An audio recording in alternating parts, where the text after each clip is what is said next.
जय सुमेर ख्रिस्त में प्यारे भाई और बहनों और युवाओं। मैं मनीषा खेस आप लोग के समक्ष कुछ सेंट्स के बारे बताने के लिए उपस्थित हुई हूँ। जैसा कि हमारे कैथोलिक चर्च के अनुसार हर एक दिन एक एक सेंट्स का फीस्ट पालन करते हैं, पर हम ऐसे हैं कि बहुत सारे सेंट्स के बारे हम नहीं जानते हैं। जिन सेंट्स के बारे हम जानते हैं उनका फीस्ट को पालन करते हैं, लेकिन हम जिन्हें नहीं जानते हैं उनका फीस्ट पालन नहीं करते हैं। पर हमारे कैथोलिक चर्च के अनुसार हर एक दिन वर्ष में पूरे एक एक दिन एक एक सेंट्स का फीस्ट पालन होता है। तो मैं आप लोग के समक्ष आई हूँ कुछ सेंट्स के बारे बताने के लिए। ऐसे बहुत सारे सेंट्स हैं जो यीशु के लिए, यीशु के प्रेम के लिए, यीशु का सुसमाचार को प्रचार करने के लिए जगह जगह घूमे और अपने प्राण को भी निछावर कर दिए। वे लोगों से नहीं डरे, वे अपने डर से पीछे नहीं हटे, बल्कि वे और आगे बढ़ते गए और यीशु के सुसमाचार का प्रचार किए। तो चलिए हम भी कुछ सेंट्स के बारे जाने और उनके वो कैसे जिए, उनका जीवन कैसा था, उन्हें अपने जीवन में भी उतारने का प्रयास करें, ताकि हम भी अपने सेंट्स के अनुसार अपना जीवन को आगे बढ़ा सके, यीशु को और भी अधिक जान सके, अपने दुनियाई चिंताओं, अपनी दुनियाई खुशी जो हम इधर उधर घूमते हैं, जो और दुनियाई चीज़ों में जो हम खुश होते हैं उनमें रहकर जो क्षण भर का खुश होता है, खुशी होता है, उसमें हम जीते हैं। वे अपने दुनियाई जीवन को छोड़कर हम सेंट्स के बारे जाने, उनके अनुसार जीने का प्रयास करें, उनके अनुसार जो वे जिए वो जीवन को हम अपने ऊपर उतारें। तो चलिए मेरे युवाओं हम आगे बढ़ते हैं और अपने चर्च के अनुसार जितने भी सेंट्स हैं उनके अनुसार अपने जीवन को जीने का प्रयास करते हैं।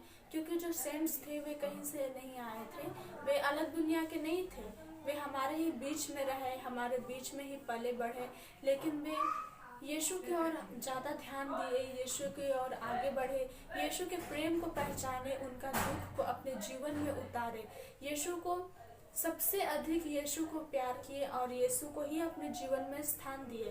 तो चलिए हम भी अपने चर्च के अनुसार जो सेंट्स हैं उनका जीवन को जाने, उनके जीवन के अनुसार हम भी जीने का कोशिश करें। तो जैसे कि आज 6 नवंबर है, तो आज के दिन में हम सेंट्स निकोलस और उनके 3 साथियों का फीस्ट पालन करते हैं। तो जो सेंट्स निकोलस थे वे 1340 में जन्म हुए थे। उनका एक अमीर और जाने माने परिवार में हुआ था। वे जब फ्रांसिस्कन समाज का उसमें जुड़े थे, जब वे आगे बढ़े और उसमें जुड़े, जब धर्म का प्रचार करने लगे, तो तब उन्हें 1384 में होली लैंड इस्राएल में उन्हें यीशु का धर्म प्रचार, सुसमाचार का प्रचार करने के लिए भेजा गया था। तब निकोलस के साथ उनके जो 3 साथी थे वे भी उनके साथ गए थे। और जैसा कि हम जानते हैं होली लैंड इस्राएल एक ऐसा देश है जहाँ पर 3 धर्म का स्थापना हुआ था। जैसा कि हम जानते हैं जो 3 बड़े बड़े धर्म हैं उसका वहाँ से शुरुआत हुआ। जैसा पहला है यहूदी धर्म, दूसरा ईसाई धर्म और तीसरा इस्लाम धर्म। तो जैसा कि हम जानते हैं ये तीनों धर्म बड़ा है और बहुत सारे लोग इनका पालन करते हैं। तो जब निकोलस और उनके 3 साथी वहाँ पर गए तो होली लैंड में ऐसे वे एक एक जगह घूमने लगे।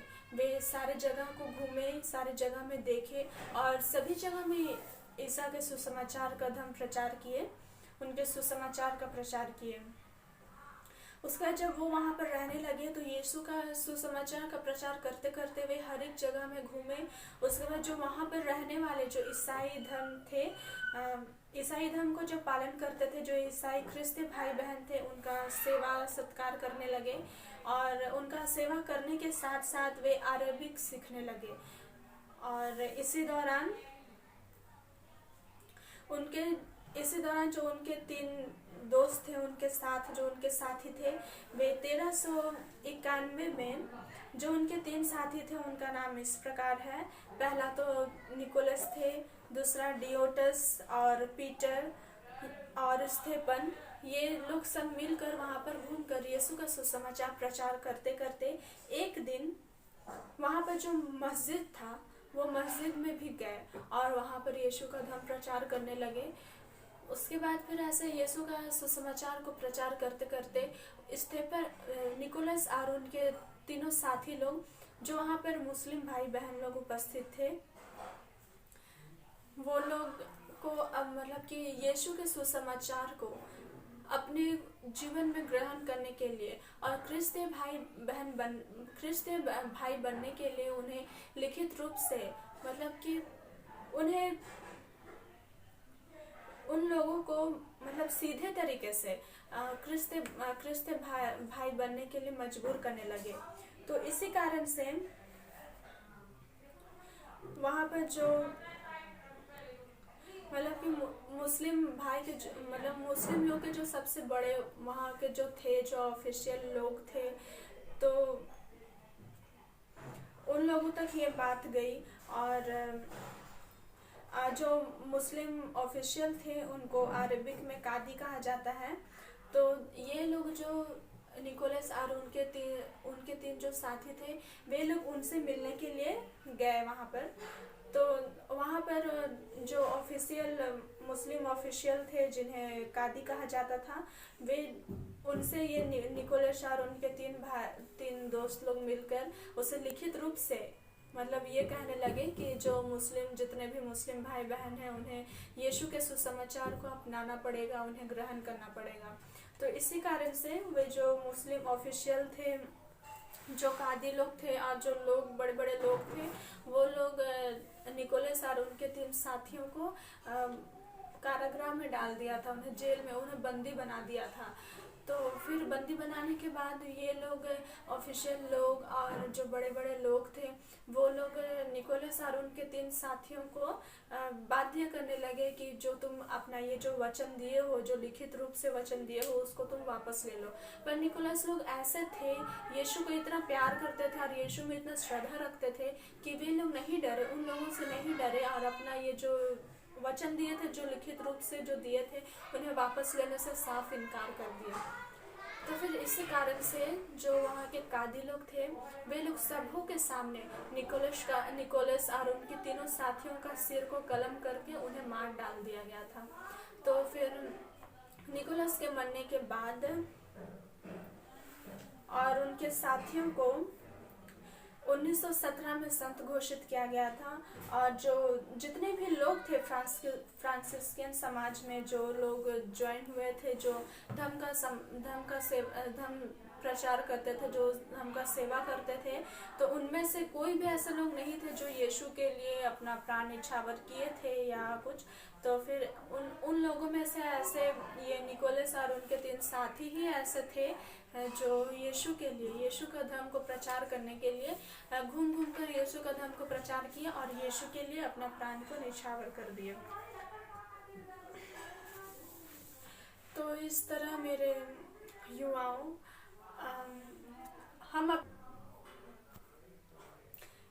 ख्रिस्त में मेरे युवाओं, जिस प्रकार मैं आप लोग को बताई कि सेंट निकोलस का जीवन कैसा था, वो किस प्रकार सेंट निकोलस और उनके 3 दोस्त कैसे यीशु के लिए अपने प्राण को न्यौछावर कर दिए। तो उनके जीवन से हम क्या शिक्षा पाते हैं, उनके जीवन से हम क्या सीखते हैं कि हमें अपने जीवन में कैसा रहना चाहिए, हमें अपने जीवन को कैसा जीना चाहिए। तो चलिए मैं आपको बताती हूँ। क्या हम प्रभु को अपने जीवन में इतना जानते हैं, उनके सुसमाचार को क्या हम इतना पढ़ते हैं, उनके सुसमाचार का मतलब, वो अपने सुसमाचार के अनुसार से हमें क्या कहना चाहते हैं, ये सब अपने सुसमाचार से हमें क्या शिक्षा देते हैं, क्या हम उनके सुसमाचार को समझ पाते हैं, क्या हम उनके सुसमाचार को पढ़ते हैं, क्या हम उनके सुसमाचार को इतना जानते हैं कि हमें कहीं भी कभी भी मौका मिले, किसी भी धर्म के सामने या कहीं भी कभी भी अचानक से अगर कोई भी हमें आके बोल दे कि यीशु का सुसमाचार का प्रचार करो, या हमें कुछ ऐसा मौका मिले कि कहीं पर हमें यीशु के बारे, उनके सुसमाचार के बारे कहीं पर अगर किन्हीं किन्हीं के सामने हमें बताना हो, तो क्या हम उन्हें बता सकते हैं? क्या हम यीशु के सुसमाचार को कभी भी बिना डरे किसी के भी सामने हम यीशु का प्रचार कर सकते हैं, यीशु के सुसमाचार को बता सकते हैं? और क्या हम प्रभु को इतना जानते हैं कि प्रभु पर हम इतना श्रद्धा रखते हैं कि हम कहीं पर भी प्रभु पर श्रद्धा रख कर लोगों से ना डरे, प्रभु पर श्रद्धा रखते हुए हम आगे बढ़े और अपने धर्म का प्रचार करें। और जैसा कि हम जानते हैं कि सेंट निकोलस एक बड़े और अमीर परिवार, जाने माने परिवार से थे। उनका जन्म एक बड़े परिवार में हुआ था, तो उन्हें क्या जरूरत था कि वे यीशु के प्रेम को जाने और यीशु का धर्म का प्रचार को करे, उनका सुसमाचार का प्रचार करे। लेकिन वे यीशु को इतना प्यार किए, यीशु को इतना जाने कि वे अपने परिवार से बाहर निकले। वो तो एक बड़े परिवार के थे, तो वे आराम से बैठकर ऑर्डर करते कि खाना लाओ, उनके सामने आ जाता। वे एक बार ऐसे बोलते ऐसा करो तो हो जाता। लेकिन वे अपना जो खुशी का जिंदगी था, उनका जो खुशी जीवन था, वे उनको त्यागे। वे उनसे हटकर यीशु के प्रेम को जाने और यीशु का प्रचार किए, घूम घूम कर प्रचार किए। वे अपने जीवन को कष्टमय बनाए और एक दिन यीशु के लिए अपना प्राण को त्याग दिए। तो चलिए ऐसे हम अपने मन को तैयार करते हैं और अपने जीवन को बदलते हैं, अपने जीवन को बदलने की कोशिश करते हैं। हम यीशु को जानने का कोशिश करते हैं, हम उनके सुसमाचार के अनुसार चलने का प्रयास करते हैं, उनके सुसमाचार को हम समझें, उनके अनुसार हम यीशु के अनुसार अपना जीवन को व्यतीत करने का कोशिश करें। हम बाइबल पढ़ें। अपना ये जो अभी फ़ोन है, फ़ोन में हम व्हाट्सएप, फेसबुक, यूट्यूब ये सब देखने के लिए हम बहुत अपना समय देते हैं, पर बाइबल को पढ़ने के लिए हम उन्हें समय नहीं देते हैं। संडे को हम चर्च जाना नहीं चाहते हैं और अपना ट्यूशन रहता है, ट्यूशन हम पढ़ने के लिए जा सकते हैं, लेकिन चर्च नहीं जा सकते हैं। हम यीशु को जानना नहीं चाहते हैं। तो चलिए हम अपना ये दुनियाई जीवन को छोड़कर, जो हम अपना जीवन को खुशी में बिता रहे हैं, जो अपना टाइम को ऐसे ही वेस्ट कर दे रहे हैं, उसमें हम यीशु के सुसमाचार को पढ़ें, उनके यीशु के वचनों को पढ़ें, हम बाइबल को पढ़ें, उनके वचनों को हम समझ सके और अपना जीवन को एक अच्छे व्यक्ति के अनुसार जी सके, यीशु के प्रेम में आगे बढ़ सके, यीशु के प्रेम को हम जाने, उनका दुख क्या है उन्हें जानने का प्रयास करें और यीशु के अनुसार हम यीशु के पीछे अपना क्रूस उठाकर चल सके और अपने आप को तैयार करें, ताकि हम भी एक दिन अपना जिंदगी को सेंट्स के अनुसार जीकर एक दिन हम भी सेंट्स के बीच में रह सके, उनके अनुसार जीवन को बिता सके। तो चलिए हम अपने जीवन को तैयार करें, ताकि हम भी एक दिन सेंट्स के बीच में रह सके और यीशु को प्रेम कर सके और यीशु को जान सके। तो आज के लिए इतना ही कहते हैं मेरे युवाओं, और आप सबों को थैंक यू।